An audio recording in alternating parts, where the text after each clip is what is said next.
One, two, three, four.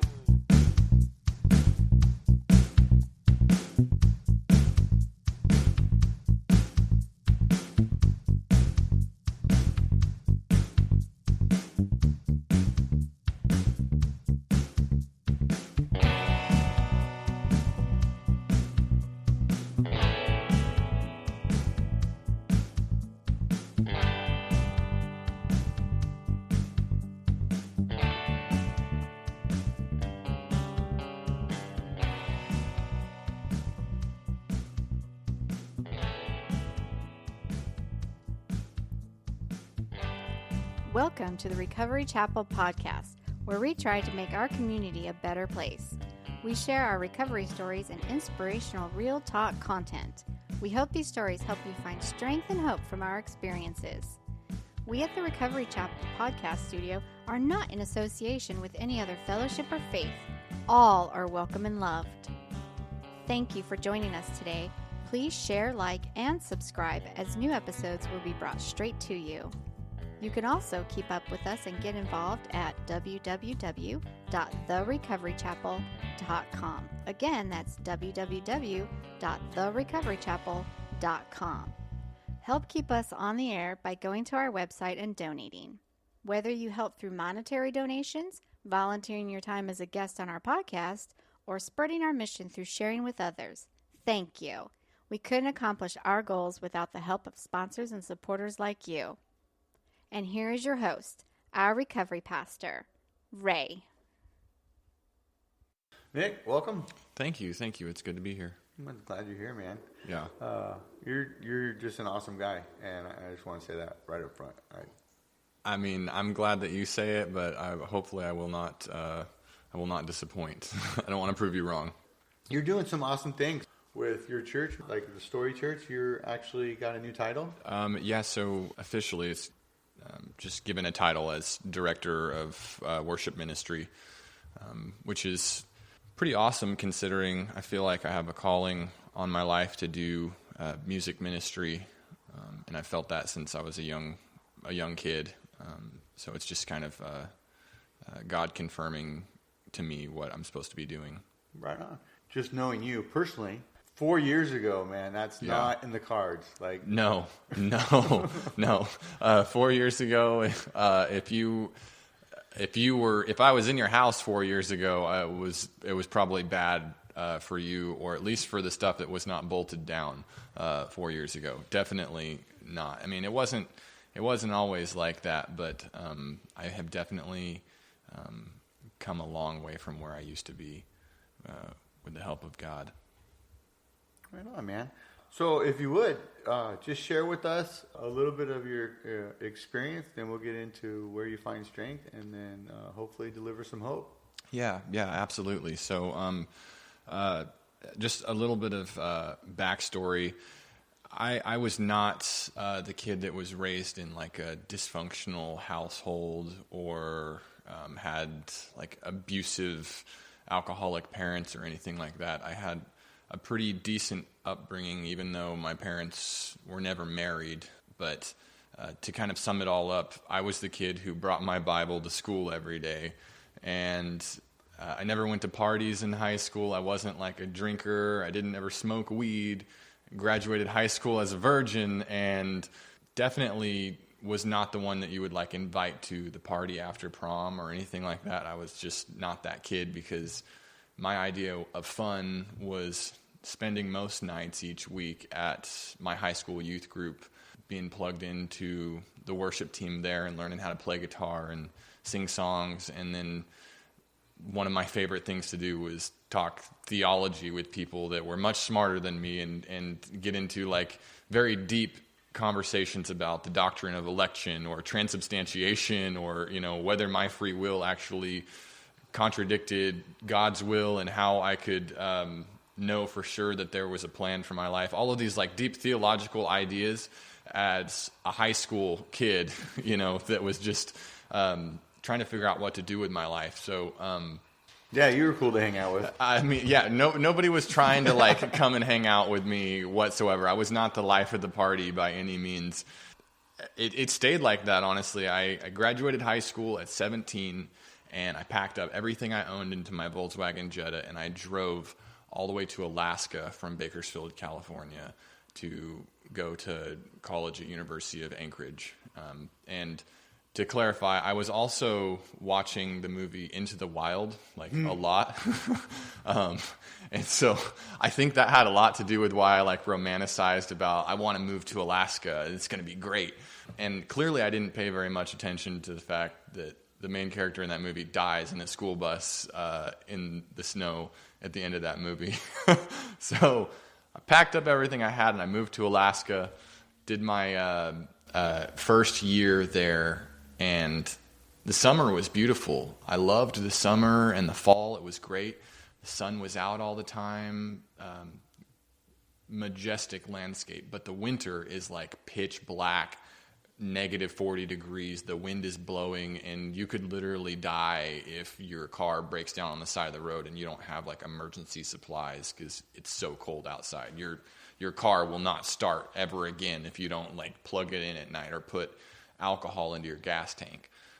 So I took a transfer to Dixie State College in St. George, Utah, where it's a little bit warmer.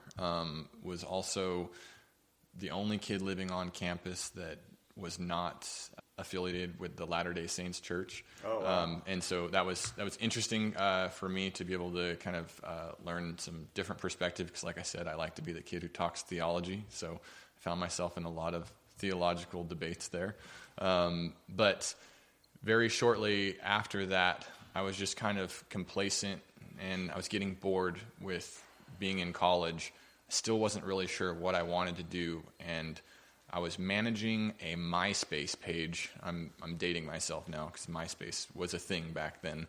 I was managing a MySpace page for a band, and their lead singer had quit, and they asked me, "Hey man, you're the only person we know that knows the songs. Would you be willing to come and fill in for this show one time?" And they were opening for some pretty big bands. They had a show scheduled to open for The Used here in Bakersfield at the Dome. And so I said, sure, why not? Because up until this point, I had only played music in church. And so I figured, why not try secular music like rock and roll? It'll be like playing rock band. And I practiced in my dorm room, like what I was going to do on stage, like karaokeing to the songs, just trying to figure it out, because I'd never sang without an acoustic guitar in front of me.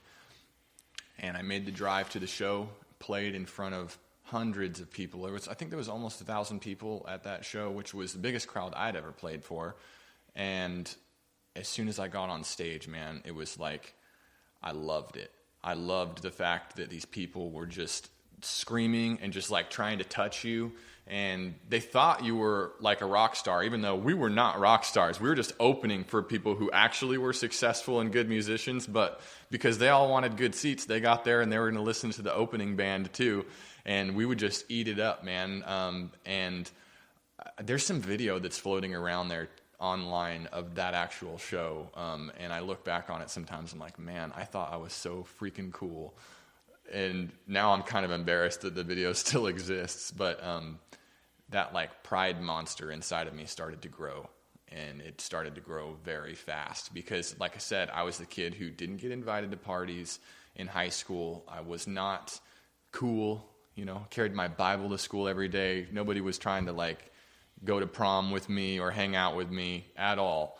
And now I was a lead singer of this rock band, and all those people that made fun of me in high school were trying to get tickets to the show that I was playing. And they're in the crowd screaming, trying to touch the stage that I'm on. And I'm just like, my ego exploded. Like, yeah, look at me now. Exponentially, like over the top, mountain-sized ego just grew right out of my brain, and I was just like, I'm a rock star now. Like, I called my parents, told them I was dropping out of college, and that I was going to go and try and become a rock star. Like, I was fully committed to trying to do this full time, you know, because I had found my calling in life. And I did. I went back to St. George, Utah, packed up my dorm room, did not re-enroll in the next semester, pulled out of all my classes, lost my scholarship because of it, and moved back to California to pursue a full-time career in music 100%. Like I just told myself, like, I'm going to do it or I'm not going to do it, but I'm not going to look back and wonder, man, what if I would have given that a chance? So there I was, and we started booking shows very quickly, playing for a lot of big bands, Taking Back Sunday, Senses Fail, The Used, like I said. Just a lot of bands that were very popular at the time. We opened for Amber Lynn, Shiny Toy Guns, all these people that were drawing in thousands of people, and we would go and be the opening band for them, which nobody was there to see us. But again, it fed my ego, and I really believed, like, they're there to see you, man. They're there to see you. Yeah. I'm the star of this show. And I remember one show specifically, there was a girl in the audience, and I spit my gum out into the crowd, and I watched this girl fight another girl for the gum that I spit out into the crowd. And I was like, I got to talk to that girl after the show. I did talk to that girl after the show, and we started casually dating. And it was like I was living the dream, dude. Playing rock and roll shows every weekend. I got girls fighting over my gum, and now I'm dating some hot girl that I met at the show. Well, it turns out that girl was keeping a secret from me. She was addicted to Oxycontin, and taking Oxycontin every day. And it took several months for me to figure this out because, like I said, I was a naive kid who never smoked weed, never drank alcohol, and didn't know anything about drugs. And now I'm in my early 20s. I was 20 years old at the time, and she was addicted to Oxycontin, and I couldn't figure out why she couldn't just stop using Oxycontin. Right. I couldn't figure it out. It didn't make sense to me. Why can't you just stop? Like, you say you love me. Why is it that every time we go to the beach, you always have to run back to Bakersfield to get more Oxycontin?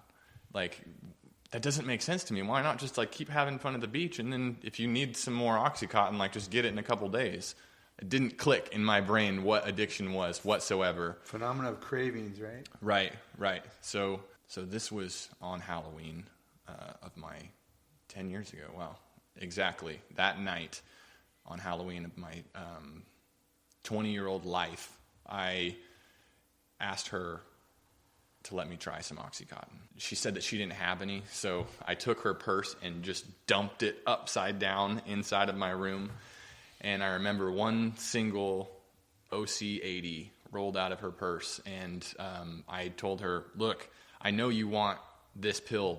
You can have it, but you have to share it with me. Show me how to do this. Show me what it is. I want to know why you can't stop doing this. And I remember her saying, like, are you sure you want to do this? And I said yes. It was my choice.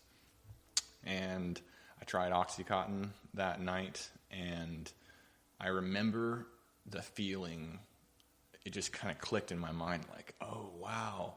Now I know why you like this so much. This is great. Like, why doesn't everybody do this?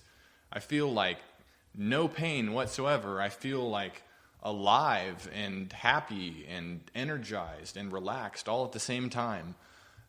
It was like I had found this, like, secret key to unlock all of the anxieties or like self-confidence issues. They resolved inside of me whenever I took Oxycontin.